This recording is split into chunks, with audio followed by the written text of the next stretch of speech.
Hello আমার প্রিয় স্নেহের ছাত্রছাত্রীরা, কেমন আছো তোমরা? আশা করছি ভালো আছো, সুস্থ আছো। আজকে আমরা করব ক্লাস 8-এর রায়ো মার্টিন প্রশ্নবিচিত্রা 2024-এর 8 নং স্কুলটা করব, হুগলি কলেজিয়েট স্কুল। তোমরা পাবে পেজ নং 120। যারা যারা 1 থেকে 7 পর্যন্ত এখন দেখোনি তারা ডেসক্রিপশন থেকে দেখে নাও অথবা প্লে লিস্ট থেকে দেখে নাও। তো যাই হোক, আর কথা বাড়াচ্ছি না, চলো শুরু করছি। 8 নং স্কুল হুগলি কলেজিয়েট স্কুল। একের রোমান সংখ্যা একে বলেছে প্রদত্ত সজ্জাটিতে তম এন ধনাত্মক পূর্ণ সংখ্যা সজ্জায় কাঠির সংখ্যা লেখো। মানে আমাদের বের করতে বলেছে যে তম সজ্জায় কাঠির সংখ্যা কত। তো দেখো, এখানে আমি ছবি 3টা এঁকে নিয়েছি। আমাদের বের করতে বলেছে তম সজ্জায় কাঠির সংখ্যা কত। এটা আমরা কিভাবে বের করব? দেখো, একদম সোজা, একটু মনোযোগ সহকারে কথাটা শোনো। প্রথম ছবিতে কয়টা কাঠি আছে সেটা প্রথমে আমরা বের করে নেব। দেখো 1 2 3 4 5 6 7, অর্থাৎ প্রথম ছবিতে কাঠি আছে 7টি। এবার দ্বিতীয় ছবিতে কাঠি কয়টা আছে সেটা গুনবো। 1 2 3 4 5 6 7 8 9 10 11 12। দ্বিতীয় ছবিতে কাঠি আছে 12টি। তোমরা দ্বিতীয় ছবিতে কয়টা কাঠি বেশি আছে সেটা বের করে নেবে। তাহলে 12 থেকে যদি 5কে বিয়োগ করে দিই তাহলে কত হবে? 12 থেকে যদি 7কে বিয়োগ করে দিই তাহলে কত হবে? 5টা কাঠি বেশি হবে। অর্থাৎ প্রথম ছবির তুলনায় দ্বিতীয় ছবিতে 5টা কাঠি বেশি আছে। তো যতটা কাঠি বেশি আছে সেটা সব সময়, মানে এই রকম অঙ্কের ক্ষেত্রে সব সময় দ্বিতীয় ছবিতে কয়টা কাঠি বেশি আছে সেটা প্রথমে লিখবে। লিখলাম। এবার যোগ দিব। তাহলে দেখো, প্রথম ছবিতে তাহলে আর কয়টা যোগ করলে প্রথম ছবির কাঠির সংখ্যাটা বেরিয়ে যাবে? তাহলে এখানে 7টা ছিল, তার মানে আর 2টো যোগ করলে বেরিয়ে যাবে, তাহলে 2 লিখবো। ঠিক আছে, তাহলে এই হলো সূত্রটা। যেহেতু আমাদের তম সজ্জা বের করতে বলেছে তাই আমাদের এখানে একটা n দিয়ে দিতে হবে। বোঝা গেল? এবার দেখো, আমরা এই সূত্র প্রয়োগ করে এখানে যতগুলো ছবি আসবে সবগুলোর মান আমরা বের করে নিতে পারবো। দেখো, একদম সহজভাবে। তো দেখো, আমি যদি এই ছবিটার কথা বলি, দ্বিতীয় ছবিতে কাঠি কয়টা আছে? 12টা বলেছিলাম। ঠিক আছে, তো আমি যদি এখানে সূত্র প্রয়োগ করে পড়ে দেখো, একটা করে বের করছি। দেখো, প্রথম ছবিটা বের করছি। প্রথম ছবিতে কয়টা কাঠি আছে? তাহলে সূত্রটা কি আছে? 5n + 2, এটা হচ্ছে সূত্রটা। তাহলে যেহেতু প্রথম ছবি তাই n এর মান হবে n = 1। তাহলে এখানে যদি 1 বসিয়ে দেই তাহলে কত হবে বলো তো? 5 × 5 আর 2 হবে 7। দেখো, 7টা কাঠি বেরিয়ে গেল। একই রকমভাবে দ্বিতীয় ছবিতে যেহেতু আছে তাহলে n = কি হবে? 2 হবে। তাহলে আবার এই একই সূত্র যদি প্রয়োগ করি, 5n + 2, এখানে n এর জায়গায় যদি আমরা 2 বসিয়ে দেই, +2, 5 দুগুণে হবে 10 আর 2 হবে 12। ঠিক আছে, দেখো 12টি হয়ে গেলো। এবার তৃতীয় ছবিতে কাঠি কটা আছে? দেখো, আমরা n = কত বসাবো? তাহলে 3। তাহলে এই সূত্রটাতে বসাবো। কি আছে সূত্রটা? 5n + 2। এই সূত্রতে বসাবো। তাহলে দেখো, 5 × n এর জায়গায় বসাবো 3 + 2। তাহলে 3 × 5 = 15 আর 2 কত হবে? 17। তো আমরা গুনে দেখি 17টা কাঠি আছে কিনা। 1 2 3 4 5 6 7 8 9 10 11 12 13 14 15 16 17। তাহলে আমরা তৃতীয় ছবিতে বের করে নিলাম যে 17টা কাঠি আছে। তো এরকমভাবে এখানে যতগুলোই আসুক না কেন সবগুলো কিন্তু আমরা এই সূত্র দিয়ে প্রয়োগ করে বের করে নেব। তাই আমরা বলবো তম সজ্জায় কাঠির সংখ্যার সূত্রটা হবে 5n + 2। এটাই হবে অ্যান্সার। ঠিক আছে, 2-এর দাগে আছে শূন্যস্থান পূরণ করো। a - b তার হোল কিউব সমান আছে a³ - b³ মাইনাস একটা শূন্যস্থান দেওয়া আছে। তো দেখো, আমি প্রশ্নটা তুলে নিয়েছি। a - b তার হোল কিউব সমান a³ - b³ মাইনাস এখানে একটা শূন্যস্থান দেওয়া আছে। এখানে কি হবে? আমরা a - b তার হোল কিউবের সূত্র জানি, a³ - b³ minus 3ab into কি জানি? a - b, অর্থাৎ শূন্যস্থানের মধ্যে এটা বসবে। ঠিক আছে, 3-এর দাগে আছে 7/18কে -5/6 এর অনন্যক দিয়ে গুণ করে গুণফল লেখো। তো দেখো, আমি প্রশ্নটা তুলে নিয়েছি। 7/18কে -5/6 এর অনন্যক দিয়ে গুণ করলে গুণফল হবে। এখানে কত হবে সেটা আমরা লিখবো। দেখো, প্রথমে আমাদের সংখ্যাটা যা আছে সেটা তুলে নেবো। 7/18, এটাকে গুণ করতে বলেছে কি দিয়ে? এই যে -5/6 আছে এর অনন্যক দিয়ে। অনন্যক মানে কি জানো? অনন্যক মানে এর উল্টোটা। তাহলে আমরা মাইনাস মাইনাস রাখবো, মানে চিহ্ন যা আছে তাই থাকবে, শুধু সংখ্যাটা উল্টে যাবে, মানে অনন্য কথা থাকলে উল্টে যাবে। তাহলে 6টা উপরে যাবে আর 5টা নিচে আসবে। ঠিক আছে, তো এবার আমরা কেটে দেবো। দেখো, এখানে 6 দিয়ে এখানে 18কে কাটা যাবে, 3 6 18। এরপরে দেখো আর কাটাকাটি যাচ্ছে না, তাই আমরা উপরে উপরে গুণ করবো, নিচে নিচে গুণ করবো। তাহলে এখানে মাইনাস আছে, তাহলে মাইনাস এখানে থাকবে। আর উপরে উপরে গুণ করলে উপরে হবে 7 আর নিচে হবে 3 5 15, অর্থাৎ -7/15। এটাই হবে অ্যান্সার। 4-এর দাগে বলেছে 73 ডিগ্রি কোণের পুরো কোণের মান কত? তো দেখো, আমি প্রশ্নটা তুলে নিয়েছি। 73 ডিগ্রি কোণের পুরো কোণের মান। পুরো কোণের মান বের করতে বললে তোমরা সবসময় 90 ডিগ্রি থেকে মাইনাস করে দেবে। ঠিক আছে, আমি কি বললাম, পুরো কোণের কথা বললেই 90 ডিগ্রি থেকে মাইনাস করে দিবে। তাহলে 73 ডিগ্রি কোণের পুরো কোণের মান হবে 90 ডিগ্রি থেকে আমরা 73 ডিগ্রিকে মাইনাস করে নেই, তাহলে যেটা আসবে সেটা তাহলে হবে কত, 17 ডিগ্রি। তাহলে 17 ডিগ্রি হবে 73 ডিগ্রি এর পুরো কোণের মান। ঠিক আছে। 2-এর রোমান সংখ্যা 1-এ বলেছে তোমার খেলার মাঠের আকৃতি বর্গাকার, ওই মাঠের চারধারে 3 মিটার চওড়া একটি রাস্তা আছে, রাস্তা সমেত মাঠের পরিসীমা 484 মিটার, রাস্তাটির ক্ষেত্রফল কত? তো দেখো আমি ছবিটা এঁকে নিচ্ছি, এখানে একটা খেলার মাঠ আঁকবো, যে মাঠটা দেখতে হবে বর্গাকার, অর্থাৎ 4টা বাহুর দৈর্ঘ্য সমান হবে। তো দেখো এই একটা বর্গাকার মাঠ আমি এঁকে নিলাম, যার এই 4টা বাহুর দৈর্ঘ্য সমান, মানে এটা এটা এটা এটা সমান। কারণ এখানে বলে দিয়েছি তোমার খেলার মাঠের আকৃতি বর্গাকার, বর্গাকার মানে কি 4টা বাহুর দৈর্ঘ্য সমান হবে। বলেছে ওই মাঠের চার ধারে 3 মিটার চওড়া একটি রাস্তা আছে, মানে এই দিকে 3 মিটার চওড়া রাস্তা আছে, এই দিকে 3 মিটার চওড়া রাস্তা আছে, এই দিকে 3 মিটার চওড়া রাস্তা আছে, এই দিকে 3 মিটার চওড়া রাস্তা আছে। তো তোমরা স্কেল দিয়ে করবে, আমি হাত দিয়ে করছি, একটু বাঁকা তেরা হচ্ছে, যাই হোক। তো এইরকম ভাবে 3 মিটার চওড়া একটা রাস্তা আছে, তাহলে এটা কয় মিটার চওড়া, 3 মিটার, 3 মিটার চওড়া রাস্তা। এইদিকে 3 মিটার, এইদিকে 3 মিটার, আবার এইদিকে 3 মিটার, আবার এইদিকে 3 মিটার, এই 3 মিটার 3 মিটার করে চওড়া একটা কি আছে, রাস্তা আছে। তো আমাদের বলেছে যে রাস্তা সমেত মাঠের পরিসীমা, মানে এই যে রাস্তা, এই রাস্তা সহ এই যে মাঠটা আছে, এই মাঠের পরিসীমাটা বলা আছে এখানে কত, 484 মিটার। বলেছে রাস্তাটির ক্ষেত্রফল কত। তাহলে সবার প্রথমে আমরা লিখব যে রাস্তা সমেত মাঠের পরিসীমা, যেটা দেওয়া আছে সেটা লিখব, যে সমেত রাস্তা সমেত মাঠের পরিসীমা, রাস্তা সমেত মাঠের পরিসীমা এখানে দেওয়া আছে 484 মিটার, এটা দেওয়া আছে। ঠিক আছে, রাস্তা সমেত মাঠের পরিসীমা দেওয়া আছে 484 মিটার। এবার আমরা জানি যে পরিসীমাকে যদি আমরা 4 দিয়ে ভাগ করি তাহলে কি হবে, একটা বাহুর দৈর্ঘ্য বেরিয়ে যাবে। তাহলে আমরা লিখব সুতরাং রাস্তা সমেত মাঠের প্রতিটি বাহুর দৈর্ঘ্য, বা বাহুর দৈর্ঘ্য লিখলে হবে, ঠিক আছে, বাহুর দৈর্ঘ্য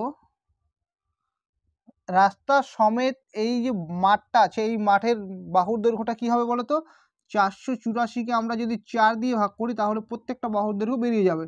তো 4 দিয়ে কাটবো, 4 অক্ষে 4, 4 দুগুণে 8, 4 অক্ষে 4, মানে হবে 121 মিটার। ঠিক আছে, তার মানে এটা 121 মিটার হবে, এটাও 121 মিটার, এটা 121 মিটার, এটাও 121 মিটার। তো আমি লিখে দিচ্ছি এটা 121, আর এটাও 121, হ্যাঁ এটাও 121, আর এটাও হবে 121, এটাও হবে 121 মিটার।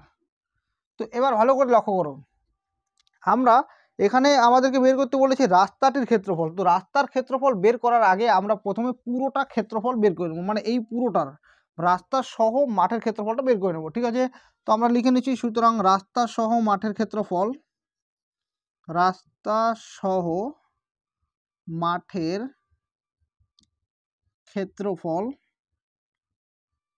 সমান সমান রাস্তা সহ মাঠের ক্ষেত্রফল, মাঠটা কিরকম দেখতে, বর্গাকার, আর এখানে যেহেতু চারিদিকেই 3 মিটার করে চওড়া রাস্তা আছে, তার মানে পুরো মাঠ সহ এই রাস্তাটা যে আছে সেটা বর্গাকার দেখতে। তাহলে বর্গক্ষেত্রের ক্ষেত্রফলের সূত্রটা কি হয়, বাহুর দৈর্ঘ্য তার স্কোয়ার। তাহলে বাহুর দৈর্ঘ্য কত করে আছে সবগুলো, দেখো 121 মিটার করে আছে সবগুলো, তার মানে বাহুর দৈর্ঘ্য হলো 121 মিটার, তার স্কোয়ার হবে এত বর্গ মিটার। তো 121-এর স্কোয়ার মানে কি, 121 আমরা দুবার গুণ করবো, তো গুণ করে দেখি কত হয়। 121-কে যদি আমরা দুবার গুণ করি, 1 অক্ষে 1, 2 অক্ষে 2, 1 অক্ষে 1, 2 অক্ষে 2, 2 দুগুণে 4, 2 অক্ষে 2, 1 ঘর কাটবো, 1 অক্ষে 1, 2 অক্ষে 2, 1 অক্ষে 1, 1 4, 4 5 6, 4 1, 14,641 হবে। তাহলে আমরা লিখব 14,641 বর্গ মিটার। ঠিক আছে, তাহলে আমরা এই রাস্তা সহ এই পুরো মাঠের ক্ষেত্রফলটা বের করে নিলাম 14,641 মিটার। এবার ভালো করে লক্ষ্য করো, এবার আমরা যদি এখানে 3 মিটার করে, এখানে 3 মিটার আছে, এখানে 3 মিটার আছে, এখানে 3 মিটার, এখানে 3 মিটার, এই 3 মিটার করে রাস্তাটা ছেড়ে দেই, তাহলে কার বাহুর দৈর্ঘ্য বেরোবে বলো তো, এটার বাহুর দৈর্ঘ্যটা বেরিয়ে যাবে। তাহলে এটা মানে কি, এটা হলো খেলার মাঠটা। তাহলে আমরা লিখব সুতরাং, বা যেহেতু লিখব, যেহেতু রাস্তাটি 3 মিটার চওড়া, 3 মিটার চওড়া, সুতরাং তো দেখো আমি এখানে লিখে নিয়েছি, যেহেতু রাস্তাটি 3 মিটার চওড়া, মানে এইদিকে 3 মিটার চওড়া, এইদিকে মানে সব দিকে 3 মিটার করে চওড়া, তাহলে আমরা রাস্তা বাদ দিয়ে মাঠের বাহুর দৈর্ঘ্যটা বের করে নেব। ঠিক আছে, তাহলে লিখবো সুতরাং রাস্তা বাদে মাঠের প্রতিটি বাহুর দৈর্ঘ্য সমান সমান। দেখো রাস্তা এদিকে 3 মিটার, এদিকে 3 মিটার, সব দিকে 3 মিটার করে ছেড়ে দেবো, তাহলে দৈর্ঘ্য কতটুকু কমবে? দৈর্ঘ্য 3 মিটার কমে যাবে, আর প্রস্থও কি 3 মিটার কমে যাবে। তাহলে 3 মিটার কয় মিটার করে কমে যাবে? 3 3 6 মিটার কমে যাবে। তাহলে আগে রাস্তা সহ মাঠের বাহুর দৈর্ঘ্য কত ছিল? 121 ছিল। এবার যেহেতু এখানে 3 মিটার করে কমে যাবে, 6 মিটার কমে যাবে, মানে দৈর্ঘ্য 3 মিটার কমে যাবে, প্রস্থ 3 মিটার কমে যাবে। তাহলে টোটাল কত মিটার কমে যাবে? 6 মিটার কমে যাবে। তো আমরা বিয়োগ করে দিলে কত আসবে বলো তো? এখানে চলে গেলে 115 আসবে, তাই তো? 115 মিটার। তো আমরা বের করব রাস্তা বাদে মাঠের ক্ষেত্রফলটা বের করব। সুতরাং লিখবো যে রাস্তা বাদে মাঠের ক্ষেত্রফল। তো যেহেতু মাঠটা বর্গক্ষেত্রের মতো দেখতে, তাই বর্গক্ষেত্রের সূত্র দেবো। বর্গক্ষেত্রের ক্ষেত্রফল সূত্র কি? বাহুর দৈর্ঘ্য তার স্কোয়ার। তো বাহুর দৈর্ঘ্য কত আছে? 115 আছে, স্কোয়ার হবে এত বর্গ মিটার। তো 115 স্কোয়ার মানে কি? 115 আমরা দুবার গুণ করবো, দেখি কত হয়। তো 5 5 25, 5 হাতে 2, 5 একে 5, 2 7, 5 অক্ষে 5, আবার 5 1 1 এক ঘর কাটবো, 5 1 1, তাহলে হবে 5 12 2 5 6 5 5 10 11, হাতে রেখে 12 12 2 হাতে থাকবে 1 3 1, 13,200 কত আসবে? 25 হবে। তাহলে হবে সমান সমান 13,225 বর্গমিটার। ঠিক আছে, তো দেখো আমরা বের করে নিলাম রাস্তা সহ মাঠের ক্ষেত্রফল। এই যে রাস্তাটা ছিল, এই রাস্তা সহ পুরো মাঠের ক্ষেত্রফলটা বের করে নিয়েছিলাম 14,641 বর্গমিটার। এবার বের করে নিলাম এই যে রাস্তাটা যে আছে, রাস্তা বাদ দিয়ে এই মাঠের ক্ষেত্রফলটা বের করে নিলাম 13,225 বর্গমিটার। তাহলে রাস্তা সহ মাঠের ক্ষেত্রফল থেকে যদি আমরা মাঠের ক্ষেত্রফলটা বিয়োগ করতে, তাহলে কার ক্ষেত্রফল পড়ে থাকবে? রাস্তার ক্ষেত্রফলটা। তাহলে আমরা বের করে নেব। সুতরাং রাস্তার ক্ষেত্রফল সমান সমান, তাহলে দেখো রাস্তার ক্ষেত্রফলটা আমরা কিভাবে বের করব? আমরা বের করব রাস্তা সহ মাঠের ক্ষেত্রফল যেটা আছে 14,641, এর থেকে মাইনাস করব আমরা মাঠের ক্ষেত্রফলটাকে। তাহলে কি পড়ে থাকবে বলো তো? তাহলে পড়ে থাকবে রাস্তার ক্ষেত্রফল। তাহলে বিয়োগ করে দিচ্ছি, কত আছে? 14,641, এর থেকে বিয়োগ করবো আমরা 13,225 বিয়োগ করে দেবো। তাহলে 11 থেকে 5 গেলে থাকবে কত? 6, হাতে থাকবে 1, একটা এখানে ঢুকবে, তাহলে হবে 1, আর 6 থেকে 2 চলে গেলে হবে 4, আর এখানে হবে 1, 1416, তাহলে হবে 1416 বর্গ মিটার। এটা হবে রাস্তাটির ক্ষেত্রফল। ঠিক আছে, দুইয়ের দাগে আছে -4/3 ও 3/7 এর মধ্যে 5টি মূলদ সংখ্যা লেখো। তো আমরা প্রথমে এটাকে তুলে নিচ্ছি। কি আছে এখানে?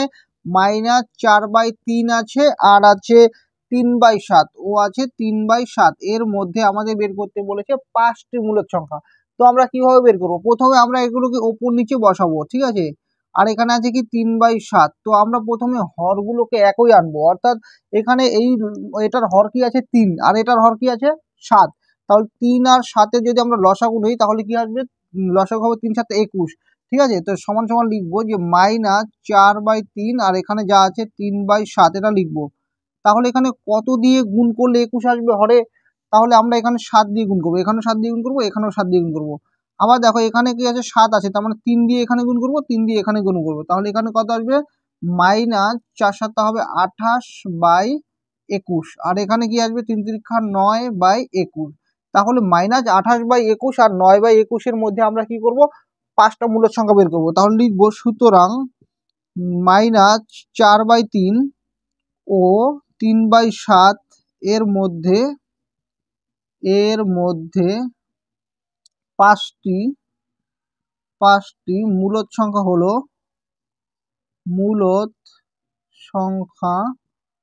হলো সমান সমান। তাহলে 5টা মূলদ সংখ্যা বের করবো। তাহলে আমরা -28/21 এবং 9/21 এর মাঝখানে আমরা অনেক পাবো। মাইনাস আমরা 27/21 লিখতে পারি, তারপর -26/21 লিখতে পারি। তো তোমাদের মন খুশি এই -28/21 আর 9/21 এর মাঝখানে তোমরা লিখতে পারো। তারপর আমি মনে করলাম যে 1/21, তারপর লিখলাম আমি 5/21, তারপর লিখলাম আমি 6/21। তো আমাদের 5টা বের করতে বলেছে, তুমি এর মাঝখানে যে কোনো তুমি অনেক পাবে, ঠিক আছে, তুমি যে কোনো 5টা তুমি লিখে নেবে, ঠিক আছে। 3-এর দাগে আছে ভাগফল ও ভাগশেষ লেখো। তো দেখো আমি প্রশ্নটা এখানে তুলে নিয়েছি, আমরা ভাগফল এবং ভাগশেষটা বের করব। তো আমরা এটা দিয়ে এটাকে ভাগ করে নেব, ঠিক আছে। তো এখানে আছে 9x² আছে প্লাস আছে 5, এটা দিয়ে আমরা ভাগ করব এটাকে। 63 কি আছে x² আছে মাইনাস 19x আছে আর আছে -20, এটাকে ভাগ করব। তো দেখো ভাগটা একদম সোজা, একটু মনোযোগ সহকারে এখানে দেখো, দেখবে একদম সোজা হয়ে যাবে, তোমার কাছে ইজি মনে হবে। তো দেখো সবার প্রথমে আমাদের এই জায়গাটা একটু লক্ষ্য করতে হবে, মানে এই সংখ্যাটা মেলাতে হবে। আমরা 9কে কত দিয়ে গুণ করলে 63 আসবে বলতো? 9কে যদি আমরা 7 দিয়ে গুণ করি তাহলে 7 নং আসবে 63। তাহলে সংখ্যাটা তো আমরা মিলিয়ে নিলাম। এবার এখানে দেখো x² আছে, এখানেও কিন্তু x² আছে, তার মানে আমাদের আর কিচ্ছু লাগবে না, শুধু আমরা 7 দিয়ে গুণ করলে এটাকেই আমরা এটা পাবো। তাহলে 7 নং কত আসবে? 63। আর আছে x² আছে, ঠিক আছে। আবার এখানে প্লাস চিহ্ন আছে, প্লাস চিহ্ন দেবো। আবার 7 দিয়ে যদি এটাকে গুণ করি হবে 5 7টা কি আসবে? 35 আসবে, ঠিক আছে। তো এখানে একটা x আছে, কি এখানে দেখি 9x² প্লাস 5, আচ্ছা ঠিক আছে। তো দেখো এরপরে এটা উল্টো চিহ্ন দেবো, প্লাসের উল্টো হবে মাইনাস, আর এখানে প্লাসের উল্টো হবে মাইনাস। তো এটা কেটে যাবে, কারণ এটার সামনে প্লাস আছে, এটার সামনে মাইনাস আছে। প্লাসে মাইনাসে কি হবে? মাইনাস। তাহলে 63টা x² থেকে 63টা x² বিয়োগ হয়ে যাবে, কিছুই থাকবে না, মানে শূন্য থাকবে, ঠিক আছে। তাই আমরা কেটে দিলাম। এবার এই চিহ্ন আর এই চিহ্নটা কাজ করবে, মানে মাঝখানে চিহ্নটা কাজ করবে না। তাহলে মাইনাস মাইনাস কি হয়? প্লাস হয়। তার প্লাস মানে কি? আমরা যোগ করব। কিন্তু আমরা একটা জিনিস লক্ষ্য করলাম যে এখানে এক্স আছে কিন্তু এখানে এক্স নেই, তাই আমরা এটাকে যোগ করতে পারবো না। তোমাকে যদি আমি বলি 2x এর সঙ্গে 5 যোগ করো, তুমি কি যোগ করতে পারবে? পারবে না, কারণ এটার সঙ্গে এক্স আছে, এখানে এক্স নাই, তাই এখানে যোগ হবে না। ঠিক সেই রকমই তো এটা আর এটা তো যোগ হচ্ছে না, তাই আমরা এটাকে পরপর লিখে নিচ্ছি। এখানে কি হবে? -19x, আর 35-এর সামনে এবার কিন্তু চিহ্ন এটা কাজ করবে, এটা কাজ করবে না, তাহলে লিখবো -35। আর এখানে কি আছে?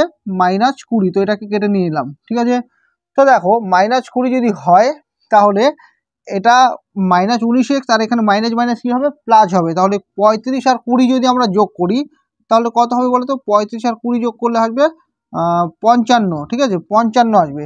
আর চিহ্ন কি থাকবে সবসময়? চিহ্ন বড় সংখ্যার সামনেটা থাকে, তার মানে -55 আসবে। তো এই লাইনটাই আমরা একবারে করে দেবো, ঠিক আছে। তো এখানে লিখবো -55। এবার লক্ষ্য করে দেখো এখানে x² আছে কিন্তু এখানে শুধু x আছে, তার মানে এটার থেকে এটা ছোট হয়ে যাচ্ছে, তার মানে আমাদের আর ভাগ যাবে না। তাহলে আমরা লিখে নেব যে সুতরাং ভাগফল সমান সমান হবে 7, আর ভাগশেষ কত হবে? ভাগশেষ সমান সমান এটা হবে, ঠিক আছে, -19x মাইনাস হবে 55, এটা হবে অ্যান্সার।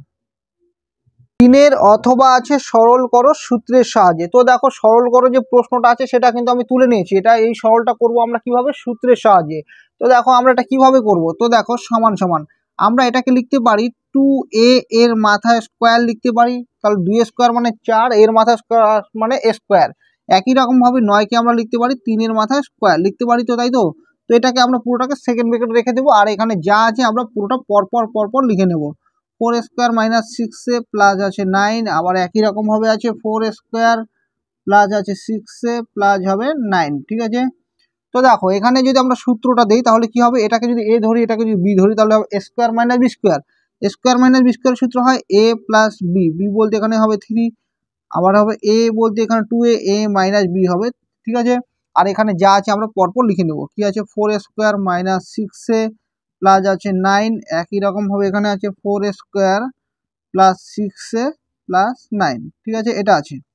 এবার দেখো আমি এখানে একটা সূত্র লিখে দিচ্ছি, এই সূত্র ধরে ধরে অঙ্কটা করব। আমরা a কিউব প্লাস b কিউবের সূত্রটা কি জানি? a plus b into a² minus ab plus হয় কি b², এটা হয়। আবার a কিউব মাইনাস b কিউবের সূত্রটা কি হয়? a minus b into a² plus ab plus কি হবে? b²। তো এই সূত্রটা ধরে আমাদের এই অঙ্কটা করতে হবে। তো দেখো এখানে আমরা দেখতে পাচ্ছি যে মাইনাসের সময় কি থাকে? এখানে মাইনাস থাকলে এটার সঙ্গে প্লাস সবগুলো থাকে, তার মানে এটার সঙ্গে এটাকে রাখতে হবে। আর এটা যখন প্লাস থাকে তখন এর সঙ্গে একটা মাইনাস হয়, মানে এটা মাইনাস হবে, তার মানে এটা একসঙ্গে থাকবে। তো আমি লিখে দিচ্ছি 2a প্লাস 3, আর এখানে এটা যা আছে তাই লিখে নিচ্ছি 4² মাইনাস 6a প্লাস 9। আর এটার সঙ্গে এটা থাকবে, তার মানে হবে 2a minus 3 into 4a square plus 6a plus 9। ঠিক আছে, তো এবার আমরা স্কোয়ার আকারে করব। তো দেখো সমান সমান প্রথমেটা যা আছে আমরা তাই লিখে নেব। আর এখানে দেখো একটু বুদ্ধি করে করব। দেখো এটাকে লেখা যায় 2a এর মাথায় স্কোয়ার লেখা যায়, মাইনাস এটাকে আমরা প্রথমে লিখছি না, আমরা এটাকে লিখবো 3 এর মাথায় কি লেখা যায়, স্কোয়ার লেখা যায়। তো দেখো আমরা যদি সূত্র ইউজ করি, দেখো a প্লাস বি, এই যে a প্লাস বি আছে, a বলতে 2a, b বলতে 3, তাহলে a প্লাস বি ইন্টু কি আছে a স্কোয়ার মাইনাস ab, তাহলে a স্কোয়ার, a বলতে এটাকে ধরেছিলাম a square minus ab, a বলতে 2a আর b বলতে কত 3 আছে, প্লাস বি স্কোয়ার মানে 3 স্কোয়ার।